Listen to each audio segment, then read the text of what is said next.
Urban Renewal Board of Directors work session for today, June 15th, 2021. Sylvia will make note of attendance at this work session. And what's the topic, Kristen? Actually, I think I can chime in. It is updates on URA Old Town properties. I'm trying to share a dual screen here, and I'm going to turn it over to Bruce. Oh, I'm so sorry. This is not pretty.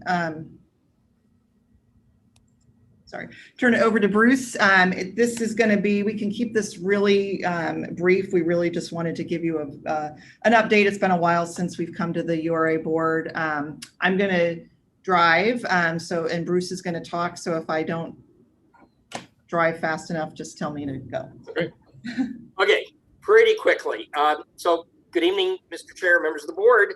We're really glad to give you this update on this. The purpose of this meeting is to provide an update on the URA properties, a general update on the URA properties in Old Town, then request any direction that the board might want to give regarding generally how you want us to deal with the URA owned properties in Old Town in terms of your general direction, and then provide you with an update on some of the development interests and activities on the privately owned properties in Old Town. We'll go to the next slide.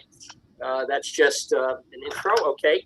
So, and I think there was a map we were going to show. I think I skipped something. Hold on a second. In the last slide. If not, I can. Ooh, it's not there. My map isn't there. That is really strange. All right. Well, we'll add lib. So there's a map. Yeah, I think I may have accidentally cut it and pasted it into the discussion. Anyway, I mean, there's really two areas of properties that we were going to talk about: public or URA-owned properties. Obviously, there's the old schoolhouse on the north, and then there's the Cannery Square properties on the south. And then getting into this is the general policy or direction question that we're really asking for in terms of the URA properties. So, and I think I mentioned before, we regularly give tours of Old Town URA to developers and brokers to show them some of the opportunity areas. And as I understand it, the current board direction is that we're not going to be actively marketing the Old Town URA properties, but we're going to bring proposals to you from interested developers so that you can discuss and give us some direction, with the emphasis being on mixed-use buildings, retail, restaurants, activity level on the ground floor. So the question that we really want to ask is, do you want us to continue that approach, or do you want us to be more proactive in marketing the properties for sale to private developers? Are you interested in having us, maybe look for a broker who could help us with the marketing of the properties, or other approaches? I don't know. Should I just continue? And that's why don't you continue, and then we'll kind of see. We'll go back. Okay. So now the privately owned properties, and I think we have. Oh, good. We got a slide on that. So just going through this quickly, on the very northern part, the Sherwood tax and accounting property. That's an expansion. I wasn't really going to talk about that. Was an expansion that's almost done. Then we have the Sherwood Street townhouses. That's done. And I guess I would actually include. Yes, we've got some slides that show this a little bit more. So I can come back to this slide if you guys want to look at it. We just wanted you to kind of have a quick context of where we're seeing things and where we're hearing things. And so then I'll move on to this next slide. And the next one is the Pine Street Live Work development project that's vacant, privately owned land right next to Symposium. I think we showed the address in the slide. It's the corner of Pine and Second, if anyone's not familiar with it. Retail commercial zoning on it, Old Town overlay, Smockville. Adjacent to Symposium, it's was previously approved for a mixed-use project on Pine Street that was 3 stories back in 2018 with a restaurant, or they hoped for a restaurant on the ground floor and multifamily above. But that land use approval expired. I think, from my impression, they had a hard time financing that mixed use. That was my impression. So the project expired, and this developer, AJK, decided to proceed with the project that's in front of you right now, which was a new application for 5 3-story single-family attached vertical work-live units, and that was approved by the Planning Commission last week. So they've started the engineering on it now, they've told me, and I guess they're working on some of the construction plans at this point. So the next one after that is the First Street Cafe.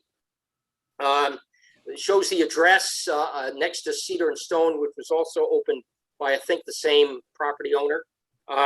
They're proposing a cafe gelato business in the existing sort of greenish looking building. And they've started work on the initial tenant improvements for the building. They have some initial tenant improvement permits from the city. And so some construction is underway. They still need to get some more tenant improvement permits. But we worked a lot with that property owner to try to assist them with this process. The next one is what they call the Sherwood Old Town Residential Development. And it's on Columbia at Pine. So I call that the sort of the east side of Pine, south side of Columbia. About a little over an acre, privately owned land. Very challenging site, as we know. Edge is the developer, or the proposed developer. They did a pre-application review with the city June the 10th or something of that sort for 24 apartment units on the north side of the property, 3 single family attached on the Willamette side. And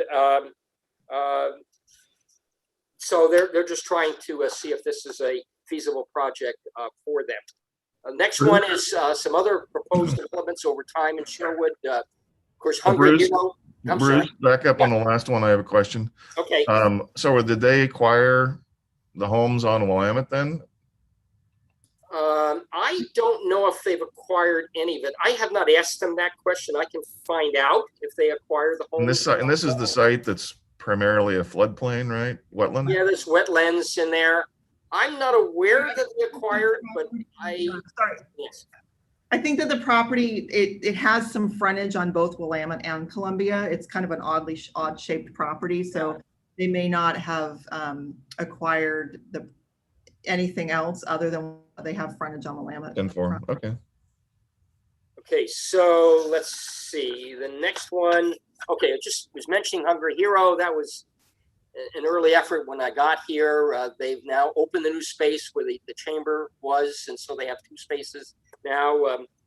So that's exciting to see. Then Van Gogh. Bruce, sorry.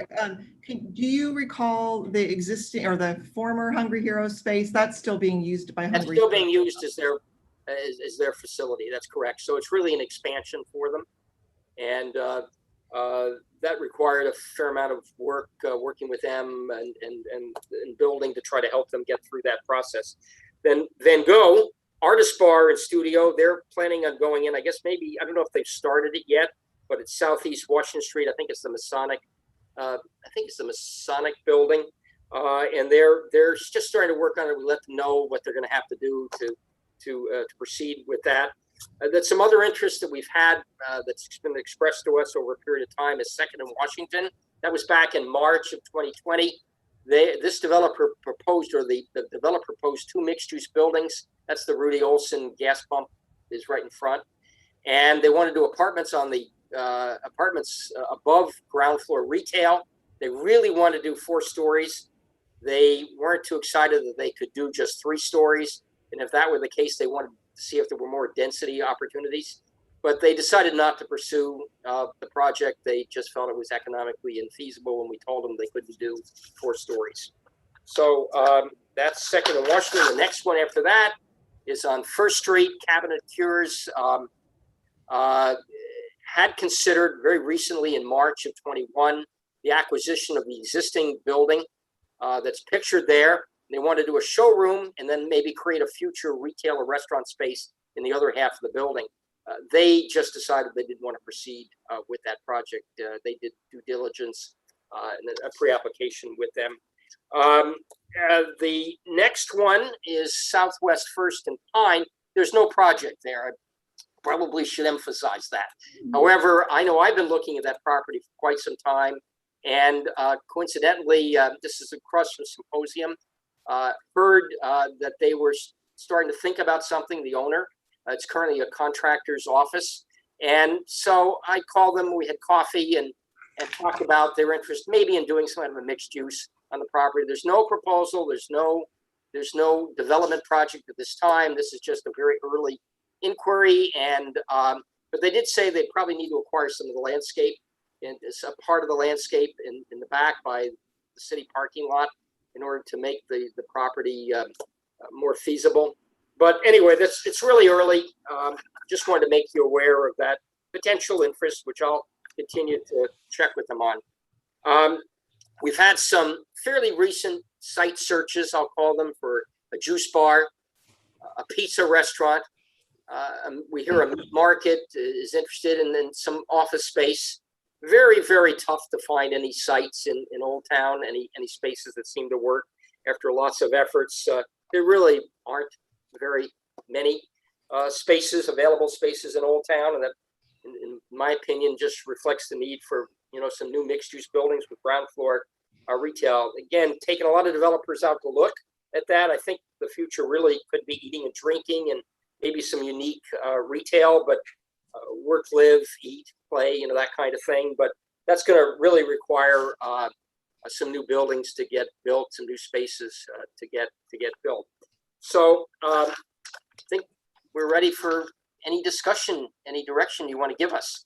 And I'm going to go back to the map just so that we have that context. Just we ran through that pretty quickly, but just so if you have questions, comments, this, like I said, was really to give you an overview of all the work that Bruce is doing, focused on Old Town. Obviously, you guys know he's doing a lot of stuff other places too, but if there's any specific questions or comments for Bruce about what he's seeing and hearing, that would be great.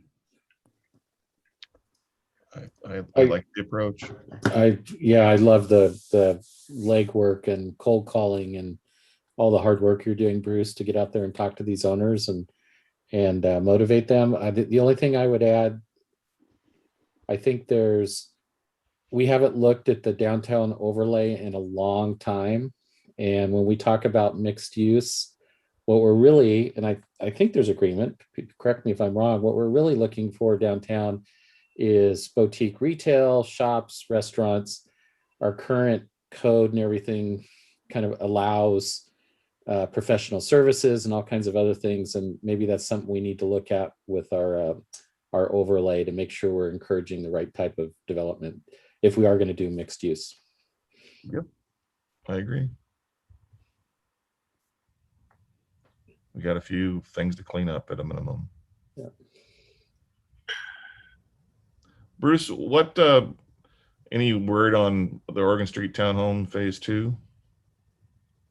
No, I don't think I knew about that, but I would love to know about it. There's so much to talk about, Julia, that I don't think I've asked that question. So I haven't heard anything recently either. I think they're all leased, so that may just be a matter of COVID and timing and things like that. I haven't heard anything about them moving on to that next phase. And Bruce, what that is where the Oregon Street townhomes are, the project right next to City Hall. It would be the phase after that, or actually you can kind of see it here. Right. Okay. I'll ask you offline for more details. I'm always glad to call property owners and contact them. And Jim Fisher owns it, built it, and all that stuff. He's been around Sherwood a long time. Okay. How just a related question with that the phase 1, are we seeing any kinds of problems with overflow parking into our city parking lot? Because there was very few parking spots with that development. So I think that's hard to say a little bit because of COVID and City Hall being closed, and it's different. I have noticed there are definitely cars that seem to be parked there consistently, but I don't know if it's been a problem because City Hall hasn't been open until now. So that might be a problem as things start opening up a little bit more, but I don't know. I think Julia probably won't want me to say this, but on Sundays, sometimes I see a few cars in that lot, but it's not many. Here on Sundays, people. Well, just driving around. But I don't think there's all that many in there, but I've seen some that I haven't seen before on other days. I have a question for Bruce. It seems like the that lot where all of the Amazon delivery vans were parking temporarily for a while, it seems like maybe that's kind of cleared out a little bit. I mean, one side is, yeah. So is that, have you heard anything? Or are they going to try and develop that? I mean, it's not really, it's kind of like one fenced off part of a single lot, but. Yeah, I've called the broker on that a few times. I think that's the property that's owned by a Bay Area family, and I've called them, never got through to them.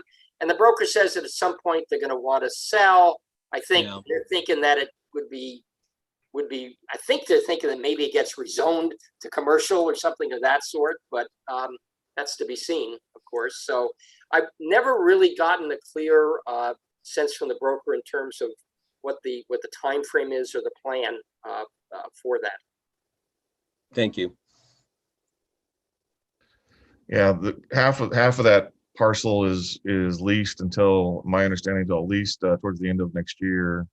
And then the part that got cleared where Amazon was, I thought they were going to stay there for another year, but I think they opened up their own parking lot area in Tualatin. I think that's what I heard too. I heard the same thing.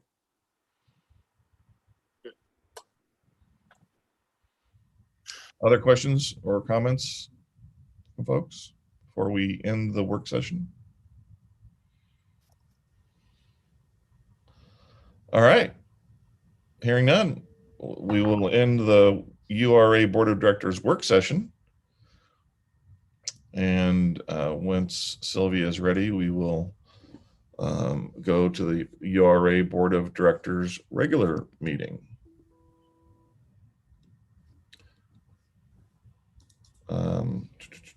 We are staying in this call for that meeting, just to clarify. We do not need to log off. Right.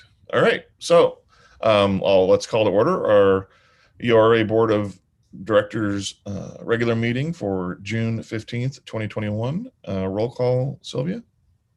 Chair Mays. Here. Vice Chair Rosner. Here. Is Board Member Browse present? She was going to be late, so she's not yet. Thank you. Board Member Garland. Here. Board Member Young. Here. Board Member Griffin. Here. And I believe Board Member Scott is absent, correct? I believe he's going to try to reconnect, but no, he's not with us.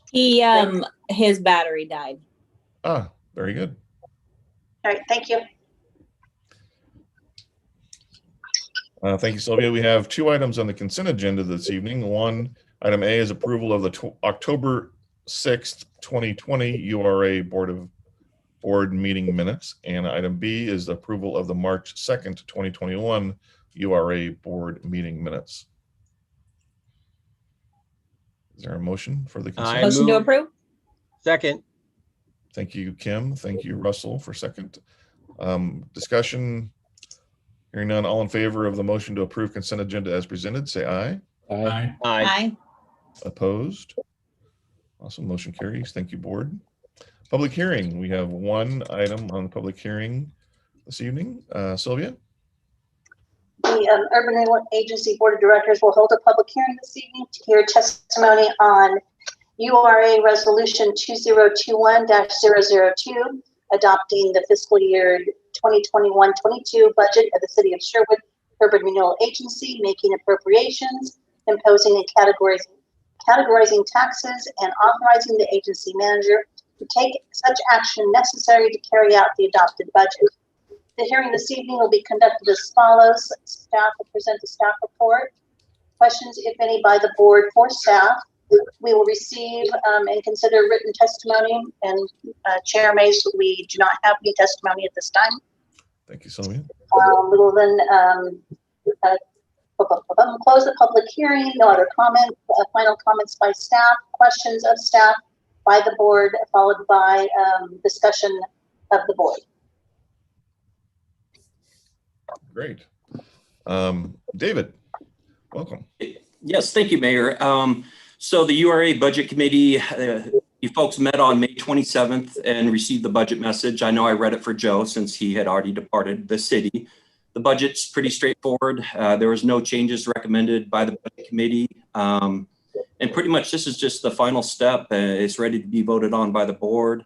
And as Sylvia already explained, you know, this is the final opportunity for citizens to provide public comment on this budget prior to the adoption. But we didn't receive any public comment. So with that, I'm open up to questions. I was just keeping it brief since there was not really any changes. You know, we're winding up operations.